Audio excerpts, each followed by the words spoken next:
विद्यार्थी मित्रांनो, आज आपण शिकणार आहोत ॲनाड्रॉमस मायग्रेशन. ॲनाड्रॉमस मायग्रेशन म्हणजे तरी काय? It is the migration of marine fishes from sea to fresh water for spawning purpose. म्हणजे समुद्रातून बरेचसे समुद्री मासे फ्रेश वॉटरमध्ये येतात, ब्रीडिंग पर्पज करतात. त्याला म्हणतात ॲनाड्रॉमस मायग्रेशन. त्यात सॉल्मन, हिल्सा, लॅम्प्रे, शार्ड, स्ट्रिप्ड बास, ॲलोसा असे बरेच मासे आहेत. पण सॉल्मन हे अत्यंत छान एक्झाम्पल आहे. तसे या सॉल्मनचे 5 वेगवेगळ्या प्रजाती ओळखल्या गेलेल्या आहेत. त्यातला पहिला आहे चम सॉल्मन, दुसरा आहे कोहो सॉल्मन, तिसरा आहे चुनुक किंवा त्याला जायंट सॉल्मन असं पण म्हणतात. नंतर आहे शाकाय सॉल्मन आणि पाचवा आहे गुलाबी म्हणजेच पिंक सॉल्मन. या सॉल्मनला सेन्सेशन ऑफ स्मेल खूप स्ट्रॉंग असतं. एवढं स्ट्रॉंग की ज्या ठिकाणी त्यांचा जन्म झालेला असेल त्याच ठिकाणापर्यंत ते प्रवाहाच्या विरुद्ध दिशेने पोहत जातात. During winter season salmon migrates for breeding from sea to river. While migrating, some physiological changes occur. First is it stops feeding during the journey. Color changes from silver to dull reddish brown. And third is the maturation of gonads.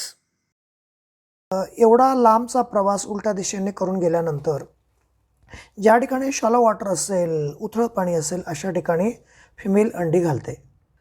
गुलाबी रंगाचे हजारो अंडी एकाच ठिकाणी female घालते आणि त्याचबरोबर लगेच मेल त्याच्यावरती स्मोकी शॉवरच्या रूपाने लाखोच्या संख्येने स्पर्म रिलीज करतो.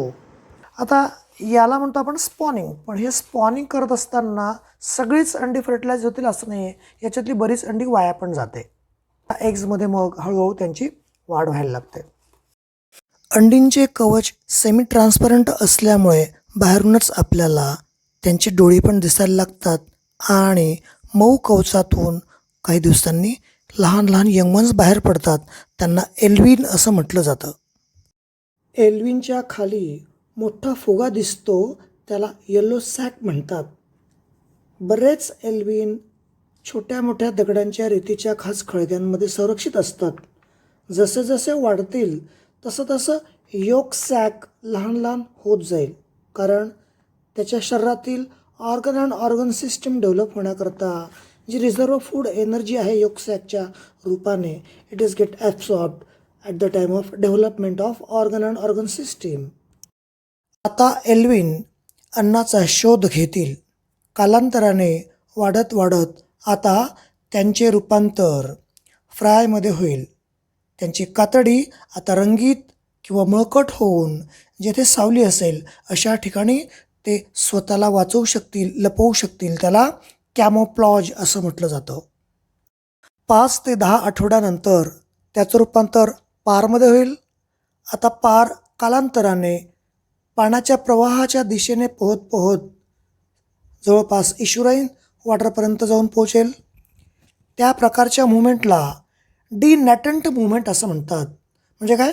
Swimming along with the water current is called as denatant movement, and thereafter it is get converted into the smolt. लहान लहान मासे श्रीम असे खाऊन तो आता मोठा होईल.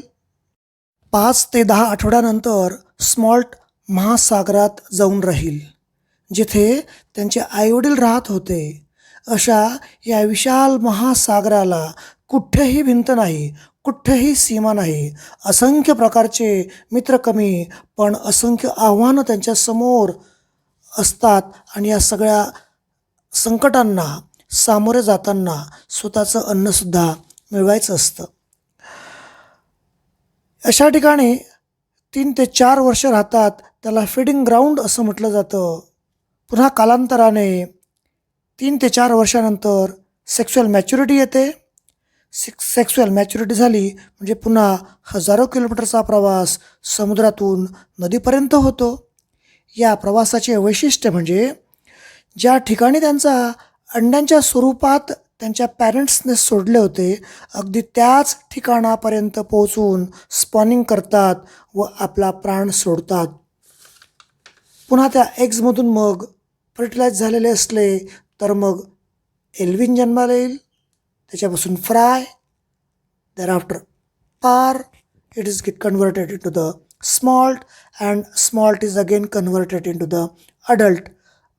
असं म्हणतात 1000 अंडींपैकी एक जरी जोडी परत आली स्पॉनिंग करता, still it is sufficient to maintain the entire life cycle of salmon. By this way we studied anadromous migration in salmon.